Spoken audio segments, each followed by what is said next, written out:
Congress party Shri Rahul Gandhi గారు శ్రీమతి సోనియా గాంధీ గారు ఇచ్చిన మాట ప్రకారం తెలంగాణ రైతాంగానికి 2 లక్షల రూపాయల రుణమాఫీ చేసి వ్యవసాయం దండుగ కాదు వ్యవసాయం పండుగ అని నిరూపించడానికి చేస్తున్న ప్రయత్నంలో భాగంగా మళ్ళీ విడత 1,50,000 రూపాయల వరకు రుణమాఫీ కార్యక్రమాన్ని ఈరోజు ఈ ప్రాంగణంలో మనం ఏర్పాటు చేసుకోవడం జరిగింది. ఈ కార్యక్రమంలో శాసనమండలి చైర్మన్ పెద్దలు సుఖేందర్ రెడ్డి గారు, శాసనసభ స్పీకర్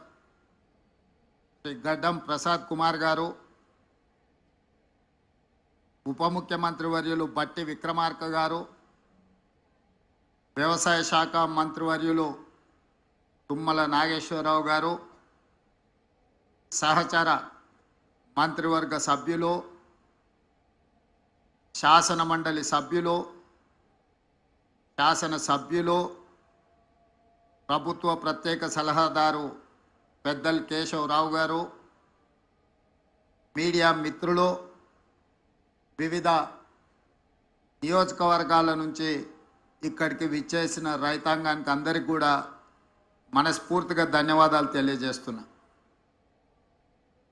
మిత్రులారా, ఈరోజు ఈ కార్యక్రమం మాకందరికీ తెలంగాణలో ఉన్న లక్షలాది మంది రైతుల ఇళ్లలో పండగ జరుగుతుంటే ఈ కార్యక్రమంలో భాగస్వాములు అవ్వడం మా జన్మ ధన్యమైంది అని చెప్పి మా సహచరులందరం మేమందరం భావిస్తున్నాం. ఈరోజు ఈ కార్యక్రమంలో పార్టీలకు అతీతంగా రైతుల యొక్క సంక్షేమాన్ని ఆకాంక్షించే శాసనసభ్యులు సిపిఐ నుంచి, భారతీయ జనతా పార్టీ నుంచి కూడా శాసనసభ్యులు ఇందులో పాల్గొని ఈ కార్యక్రమం పార్టీలకు అతీతంగా రాజకీయ ప్రయోజనం కాదు రైతు ప్రయోజనమే ముఖ్యమని చెప్పి విజ్ఞత ప్రదర్శించి ఇందులో పాల్గొన్నందుకు వాళ్ళందరినీ కూడా మనస్ఫూర్తిగా నేను అభినందిస్తున్నా.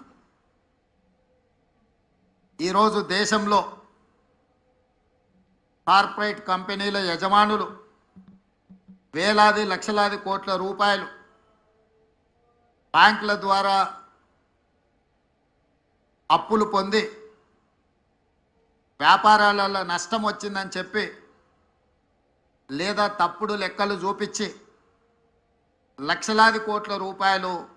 బ్యాంకులకు ఎగవేసి ఈ దేశాన్ని వదిలి పారిపోతున్నారు. వాళ్ళు బ్యాంకుల దగ్గర తీసుకుంటున్న అప్పులు ఒక రకంగా బ్యాంకులను మోసగించాలన్న ఉద్దేశంతో తీసుకొని ఆ కంపెనీలు దివాలా తీసినాయని చెప్పి బ్యాంకులను మభ్యపెట్టి దాదాపుగా 14 లక్షల కోట్ల రూపాయలు 10 సంవత్సరాలలో బ్యాంకులకు కార్పొరేట్ వ్యాపార సంస్థలు ఎగవేయడం జరిగింది. కానీ రైతు ఈ దేశంలో ఏ మూలన ఉన్నా, అది హర్యానా కావచ్చు, పంజాబ్ కావచ్చు, లేదా మహారాష్ట్ర కావచ్చు, తెలంగాణ కావచ్చు, తెలంగాణలో నిజామాబాద్ కావచ్చు, మహబూబాబాద్ కావచ్చు, లేకపోతే మహబూబ్ నగర్ కావచ్చు, రైతు 10 మందికి సహాయపడడానికి, 10 మందికి పట్టెడు అన్నం పెట్టడానికి, తన అప్పుల పాలైనా సరే తన వృత్తిని మానొద్దు, 10 మందికి ప్రయోజనం చేకూరాలి అని చెప్పి క్రాప్ లోన్ తీసుకొని వచ్చి పెట్టుబడిగా పెట్టి పంటలు పండిస్తే ఆ పంటలకు సరైన గిట్టుబాటు ధర రాకపోవడమో, పంట ఆశించిన మేరకు ఉత్పత్తి జరగకపోవడమో, వివిధ కారణాల చేత రైతు నష్టపోయి బ్యాంకులో పన్నులు తెచ్చుకున్న అప్పులు చెల్లించలేక,